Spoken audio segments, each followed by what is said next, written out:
안녕하세요. 책사랑방입니다. 오늘도 반갑습니다. 마음의 눈에만 보이는 것들. 정여울 지음. 탁자에 팔꿈치를 괜 채 등잔 앞에 웅크리고 앉아있는 농부는 자기의 소망을 누군가 눈치채고 있다는 것을 알고 있을까? 자기의 소망이 빛을 품고 하늘까지 날아올 수 있다는 것을 알고 있을까? 그러나 우리는 알고 있다. 등잔이 자기 집의 초라한 식탁만을 밝혀준다고 생각하지만 절망하듯 비틀거리며 타오르는 그 불빛의 깜빡임을 누군가는 먼 곳에서 바라보며 힘을 내고 있는 것이다. 나를 알아봐줄 누군가를 찾아서 당신이 너무 평범하다고 좌절하지 말라. 당신이 이룬 것이 너무 보잘것없다고 자책하지 말라. 당신의 평범함 뒤에 감춰진 가장 빛나는 생의 의지를 누군가는 반드시 알아볼 것이다. 내 가장 아름다운 불빛의 신호를 알아봐주는 사람, 그를 찾아 끝없이 길을 떠나는 것이 인생이다. 아무런 희망 없이 사막을 헤매며 생명을 건 사투를 벌이고 있을 때 나는 과거에는 미처 알지 못했던 진실을 깨달았다. 당시 나는 길을 잃었다는 절망감 때문에 모든 것을 포기한 상태였다. 그런데 신기하게도 모든 것을 정말 포기하고 나니 오히려 알 수 없는 평온이 마음에 찾아왔다. 바로 그런 시간, 인간은 스스로를 재발견하고 자신과 진정한 친구가 될 수 있다.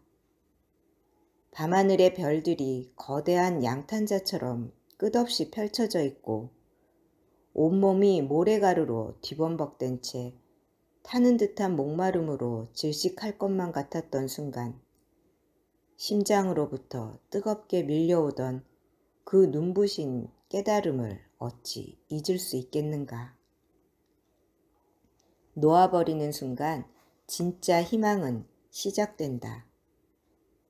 비단 사막의 불시착한 조종사 생텍 지베리만의 이야기가 아니다. 주변에서도 이런 이야기를 많이 들어보았다. 자포자기한 상태가 되고 완전히 마음을 놓아버리니 그제야 마음의 평화가 찾아오더라고. 그것이 욕망이라는 것의 본질일지도 모른다. 매달리면 매달릴수록 내게 다가와 주지 않는 것. 다 끝났다고 생각하는 순간에, 이제 모든 것을 놓아버리려고 하는 순간에 진짜 희망은 시작된다는 것을, 무엇을 가지고 집착하고 경쟁하는 데서 나오는 희망이 아니라 무엇을 버리고 누군가와 연결되고 타인을 배려하는 데서 나오는 희망이 진짜임을 우리는 모든 것을 내려놓은 뒤에야 발견하게 된다. 자포자기한 상태가 꼭 나쁜 것만은 아니다. 그런 순간에야 인간은 비로소 자기 자신과 친구가 될 수 있으니 절망이 꼭 어두운 것만은 아니다. 희망을 잃었다고 생각하는 순간에 비로소 반딧불처럼 희미하게 켜지는 영혼의 불꽃을 스스로 느낄 기회가 생기니까. 그 별의 땅속에는 바오밥 나무 씨앗이 잔뜩 있었다. 그런데 바오밥 나무는 조금만 늦게 손을 대도 어찌할 방도가 없게 된다. 별 전체를 감싸버릴 만큼 자라 땅의 뿌리로 구멍을 내버리기 때문이다. 작은 별에 바오밥 나무가 많아지면 결국 별은 산산이 부서져 버리고 만다. 그건 규율의 문제야. 아침에 몸단장을 마치면 조심스럽게 별에게도 몸단장을 해줘야 해. 어린 바오밥 나무는 장미랑 닮았지만 조금 더 자라서 장미와 구분할 수 있게 되면 자주 신경을 써서 규칙적으로 뽑아버리는 거지. 그건 아주 귀찮은 일이지만 쉬운 일이기도 해. 나는 성인 군자처럼 충고하기는 싫다. 그러나 바오밥 나무의 위험성은 거의 알려져 있지 않아서 어느 작은 별에서 길을 잃을지 모를 사람이 겪을 위험이 너무 크기 때문에 처음으로 체면 차리지 않고 이렇게 큰 소리로 외치려 한다. 어린이 여러분, 바오밥 나무를 조심하세요. 우리는 아름다운 풍경을 바라보며 그림 같다고, 환상적이다고 칭찬하지만 그 아름다움 뒤에 숨은 혹독한 돌봄과 기다림의 시간은 모른 척한다. 바오밥 나무는 인체에 퍼지는 병원성 바이러스처럼, 지구를 병들게 하는 산업 쓰레기처럼 자신의 영토를 확장하기 위해 자신이 발딛고 있는 토양을 짓밟는 존재다. 우리는 자꾸만 잊는다. 소중한 것들을 지키기 위해서는 엄격한 규율과 훈련이 필요하다는 것을. 너무 바쁘다면서, 삶이 너무 힘들다면서, 온갖 핑계를 대면서 반드시 지켜야 할 규율을 잊곤 한다. 여기까지가 내 일이야. 내가 이걸 잘 해낸다면 조금 더 큰 일도 해낼 수 있겠지? 이렇게 생각하기보다는 이건 내 일이 아니야. 이것까지 하기엔 시간이 부족해. 내 책임이 아니라고. 하며 뭔가 억울한 마음으로 모든 일에 방어태세를 취하며 살아가는 것이다.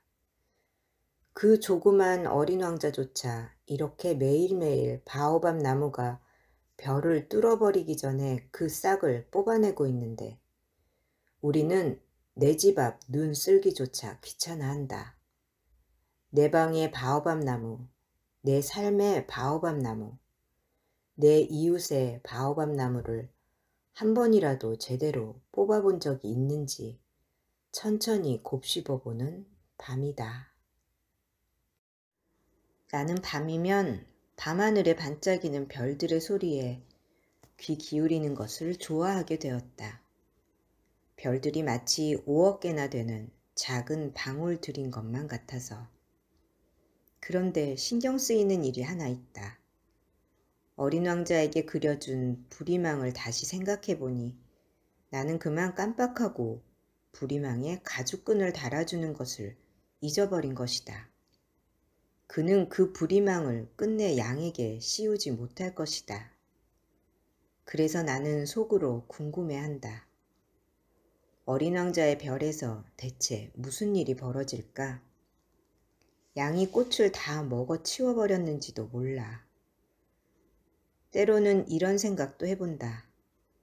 그럴 리가 없어. 어린 왕자는 밤마다 꽃에 둥근 유리덮개를 씌워주고 양이 달려들지 못하게 잘 돌보고 있을 거야. 그렇게 생각하면 나는 행복해진다. 그러면 모든 별들도 따라서 빙그레 웃는다. 또 때로는 이렇게도 생각한다. 어쩌다 한두 번은 방심할 수도 있을 텐데 그러면 끝장이야. 어느 날 밤 어린 왕자가 둥근 유리덮개를 씌우는 것을 잊어버렸거나 아니면 밤에 양이 소리 없이 밖으로 나온다면 이런 생각이 들 때면 5억 개의 작은 방울들은 모두 눈물방울로 변해버린다. 사랑은 이런 것이다. 어린 왕자의 걱정이 내 걱정이 되어버리는 것이다. 사랑이란 그런 것이다. 그저 마냥 기쁜 것이 아니다. 그 사람의 모든 걱정이 곧 내 걱정으로 번지는 것이다. 그 사람이 신경 쓰는 것, 그 사람이 아파하는 것, 그 사람이 견뎌야 할 모든 인생의 짐이 바로 내 것이 되는 것이다. 그것이 결코 싫지 않은 것이다. 외로울수록 밤하늘의 표정이 잘 보인다. 고독할수록 별들의 웃음소리가 잘 들린다. 밤하늘의 별이 웃고 있다. 울고 있다. 웅크리고 있다. 날아가고 있다. 가끔 나에게도 그것이 보인다. 어린 왕자처럼 해 지는 풍경을 보기 위해 적어도 44번쯤은 의자를 옮기고 싶은 그런 날, 어린 왕자의 별에 두고 온 장미의 안부를 걱정하느라 한숨도 잘 수 없는 그런 날, 오직 나를 향해서만 환하게, 오직 나를 향해서만 배타적으로 웃어주는 나만의 별이 내게도 있을 것만 같다. 그는 인생을 아름답게 만드는 일들은 이 다음에 여유가 생길 때로 늘 조금씩 미루기만 해왔음을 깨달았다. 마치 현실 속에서 언젠가는 충분한 시간이 주어지기라도 할 것처럼, 마치 인생의 끝자락에서는 지금까지 꿈만 꾸어던 그런 달콤한 평화를 누리기라도 할 것처럼. 그러나 인생에 평화란 없다. 아마도 승리 또한 없을 것이다. 모든 비행기가 최종적으로 도착하여 온갖 상황이 마무리되는 시간이란 없는 것이다. 지금 생각하지 않으면 나중은 없다. 삶의 여유는 시간이 있을 때 찾아오는 것만은 아니다. 망중한이라는 아름다운 단어처럼 가장 바쁜 중에 보석처럼 찬란한 아주 잠깐의 휴식이 우리를 구원할 수도 있다. 일에 빠져 지내느라 삶에서 중요한 모든 것들을 시간이 날 대로 조금씩 미루지만 마음속에 가장 중요한 것이 일인 사람에게는 그 잠깐의 틈조차 나지 않는다. 시간 내기가 그토록 어렵다면 단 하루라도 마음을 쉬어보는 것이 어떨까? 일에 빼앗긴 마음을 잠시만 일의 매트릭스 바깥으로 데리고 나와보자. 난 괜찮은가? 책임감과 성취감에 매몰되어 나다운 나를 잃지는 않았는가? 나를 이루고 있는 소중한 인연의 힘을 잊지는 않았는가? 생텍쥐베리는 일을 사랑했지만 관계를 더욱 사랑했다. 손편지 중독자라고 해도 좋을 정도로 그는 편지에 미쳐 있었다. 우편기 조종사의 임무만큼이나 편지를 쓰는 순간의 벅참과 편지를 기다리는 순간의 설렘을 사랑했다. 편지를 통해 당신과 내가 아무리 멀리 떨어져 있어도 마음 깊은 곳에서는 굳건히 이어져 있음을 느끼는 것. 그것이 별빛조차 찾기 힘든 막막한 밤하늘에서도 생텍쥐베리가 고독을 견디게 하는 힘이었다. 들어주셔서 감사합니다. 사랑합니다. 축복합니다. 오늘도 제가 당신을 응원합니다.